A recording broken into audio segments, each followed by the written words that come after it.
This is the X-Zone Broadcast Network, broadcasting worldwide on broadcast affiliates and satellite program providers, including CNN Broadcast Network, Sirius Satellite Network, Star Media, Good News Radio Network, Angel Broadcast Network, Wiki Broadcast Network, and WPBN TV. For more information on the X-Zone Broadcast Network, visit us at www.xzbn.net.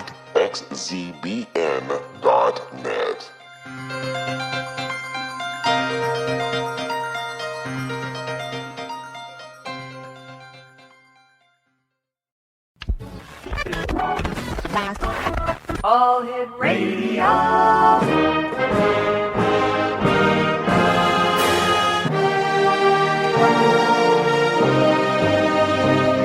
Welcome to the X-Zone, a place where fact is fiction and fiction is reality.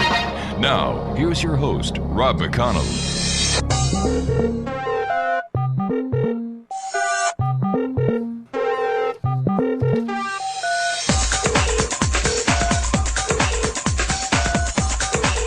Welcome back, everyone. This is the X-Zone. My name is Rob McConnell. We're coming to you from our broadcast center in Hamilton, Ontario, Canada. Worldwide toll-free, 1-800-610-7035. Email xzone@xzoneradiotv.com.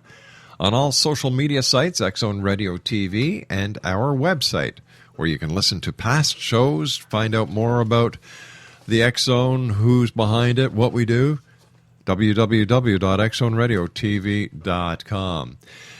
The question that we're asking you, the X-Zone Nation, and our guest this hour is going to answer. Here's the question. Are real bodies hanging from bridges coming to America?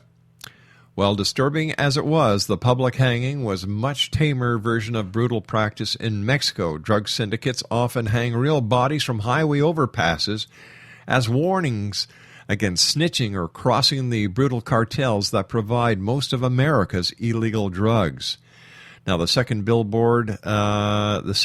El Paso highway sign was actually a drug enforcement agency billboard offering $5 million reward for information leading to the capture of drug lord Rafael Caro Quintero. Dying for Drugs was painted over it, and a mannequin, this one clothed in jeans and a shirt, dangled from its ledge. My guest this hour is no stranger to law enforcement. At the time of his retirement, he was now how did they phrase it? I called him a super cop, and he kind of laughed at me when I said it. Let me see. At the time of his retirement, Steve Peterson was the most senior DEA street agent in the world. Now, in my humble opinion, if that doesn't make you a super cop, I don't know what does. Sure as hell beats Starsky and Hutch. Steve, at the time of his retirement, as I said, was the most experienced DEA street agent in the United States, and had been a special agent of the United States Department of Justice, the Drug Enforcement Administration, for nearly 3 decades. Peterson was the initial undercover agent in the interdiction of nearly 4-ton shipment of cocaine in Miami, the biggest confiscation at that time in U.S. history. Joining me now is Steve Peterson, who, by the way, is now the Vice President of the National Law Enforcement Speakers Bureau, a recognized expert on Mexican cartels and drug trafficking. Steve, welcome to the X-Zone. Well, thank you very much, Rob. Thanks for having me. It's my great pleasure. You know what? My hat goes off to you guys. You've got such a battle on your hands. We hear of so many battles where soldiers, Marines, Air Force, Navy, Homeland Security, Coast Guard are fighting a battle. And yet, each and every day in the United States, members of the DEA and other law enforcement agencies are continuing their battle against drugs in America. And, you know, my hat's off to you for the great work that you people do. Well, thank you very much. It's very kind of you to say. You know, they say the big difference between DEA and the U.S. military is that the U.S. military has adult leadership, but that's just a joke that we say down here amongst ourselves. Oh, you can get away with that now since you're not with them, right? Well, you can get away with a lot of things when you retire. Absolutely. Listen, why is it taking so long for something positive to happen between the border of the United States and Mexico to finally cut down this illegal trafficking of drugs north to America? Oh, I don't. It's going to take a lot more than what's happened so far. You know, the thing that you quoted, the event that you quoted at the beginning of the show, these mannequins that are hung on the U.S. side, and you have actual human beings hung on the Mexican side. Ouch. This has been going on for quite a while. And it's designed to intimidate not only law enforcement, but to intimidate the average citizen living on both sides of the border along the U.S.-Mexican border, both on the U.S. side and on the Mexican side. Excuse me. And it's done very specifically by the Zetas cartel, drug cartel. And the Zetas is just one of many cartels that operate down there, but Zetas are the most brutal, the most violent of all the gangs. And they do it because they're trying to scare away all the innocent, hard-working people on both sides of the border. Because if you can chase away the good people, the only people who are going to be left are the bad ones. Right. The people who will accept the corruption, the people who are involved in the activities themselves. And if you can chase away all the good, you're going to make, as a bad guy, you're going to make your life so much easier. And that's exactly what they're doing. Innocent people, good, hard-working Americans, and on the other side, hard-working Mexican families. Nobody wants to bring up their kids with that type of atmosphere, with that type of violence and threat of violence in your own homes, towns, in your own neighborhoods. Nobody wants that. Steve, we've got to take a commercial break. We'll be back in 2 minutes. Exo Nation, our special guest this hour is Stephen Peterson. Here's the website, nlesb.org. And Steve and I will be back on the other side of this 2-minute commercial break as we continue here in the X Zone from our broadcast center in Hamilton, Ontario, Canada. Don't go away.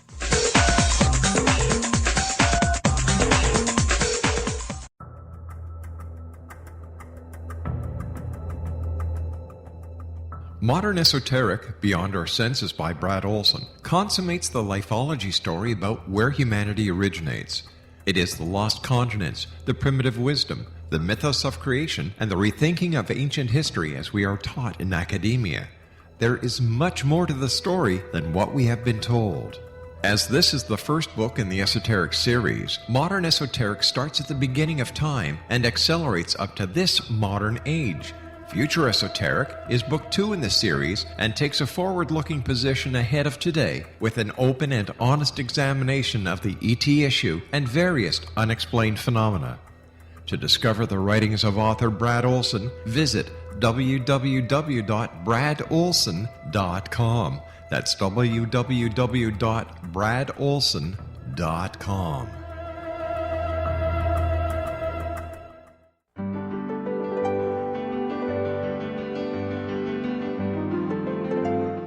Named one of the world's greatest psychics, Elizabeth Joyce is now giving readings worldwide via Skype. Elizabeth Joyce is recognized for her clairvoyant ability to help find missing persons, her analysis of dreams, past life regression work, mediumship, and her accurate predictions. Elizabeth has been a frequent guest on the X Zone radio show with yours truly, Rob McConnell, now for several years. For an appointment with Elizabeth Joyce, call 201-934-8986 or Skype at elizabeth.joyce.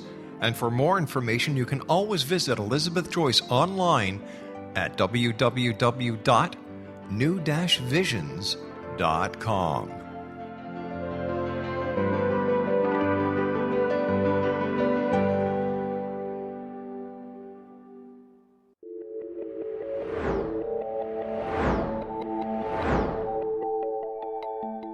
Do you have a dis-ease that you would like to alleviate through a natural means? Have you been contacted by angels, ghosts, or even extraterrestrials and want to validate these experiences? Or would you simply like to speak with someone who can help you find your life's purpose? I'm Dr. Joseph Mara, and I'm offering my services free of charge for first-time clients contacting me during the month of April. These free consultations include angel card readings, guided meditations, life coaching, and energy healing. If you have always wanted to explore these types of experiences but were skeptical or simply could not afford them, then take advantage of this free special offer. Contact me through my website, a guiding light spelled LITE.com to schedule your consultation today. Until then, I offer you love, light, and laughter.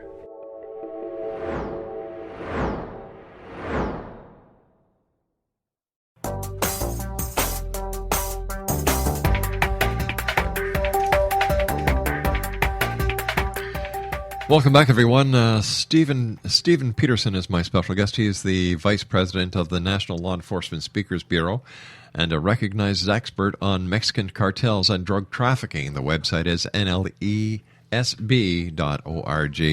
And Steve, before we went to the commercial break, we were talking about the tactics on both sides of the border. I understand that law enforcement can only do so much on its own. Why doesn't, or maybe I don't understand how the system works in the United States, but why couldn't the powers to be say to the National Guard or say to the Army, the Navy, the Marines, Homeland Security, say, you guys are going to be working with the DEA and other law enforcement entities along the border. We're going to solve this problem once and for all. Well, boy, I wish I had that answer. Back in the 80s, the Colombian cartels controlled most of the drug trade. Yeah. And South Florida was, at that time, the equivalent of today's southwest border. All the coke in the world was coming up through South Florida. Mm-hmm. And back then, President Reagan, he put into place a strategy to aggressively combat Colombian cartels. And if you remember back in the 80s, the Colombian cartels were pretty vicious, yes, pretty they were, brutal. yeah. They were killing judges, killing police officers, blowing up parts of Colombia and Bogota.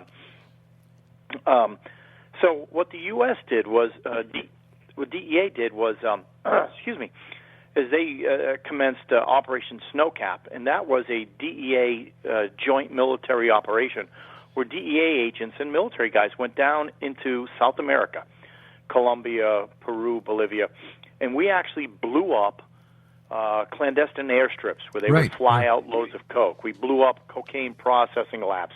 We went in there were gun battles. I mean, it was pretty vicious. And it took decades, and it took a focused effort, but suddenly the Colombians were losing a lot of dope.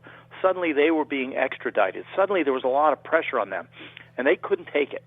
Now, like I said, it took decades, but Reagan's strategy worked. And what the Colombians did was they handed off the cocaine. Instead of bringing it in and controlling it themselves, they handed it off to Mexican traffickers who had already been smuggling dope into the U.S. for generations. But it was marijuana and methamphetamine. And back in the 80s, early 90s, nobody cared. Nobody cared about marijuana. And methamphetamine was pretty much utilized and controlled by outlaw motorcycle gangs like Hell's Angels and the Outlaws. So nobody cared about that either. So that went pretty much unaddressed. Everybody was focused on coke. And now suddenly, over time, you've seen now the Mexican cartels, they control all the cocaine. The Colombians, when was the last time you heard anything about Colombian cartels? I mean, unless you're watching a repeat of the History Channel, you don't even know they exist anymore. That's true. But they do, and they're making $1 bazillion, and they're quite powerful. But the Mexican cartels are claiming they have all the limelight. Now, why is it? And I don't have the answer to this rhetorical question. Why isn't the U.S. being as aggressive in Mexico as we were in South America in the 80s? It boggles my mind, and there's only one reason that I can see. And this may be out to lunch. I may be totally wrong, but there's talk about a North American Union. The United States, Canada, and Mexico. Could there be some political under-the-table negotiations going on where that if the United States took an aggressive action against Mexico, that this could compromise anything that the Americans are planning to do with the Mexicans? Yeah, I don't know. I mean, perhaps that's a thought. My fear is that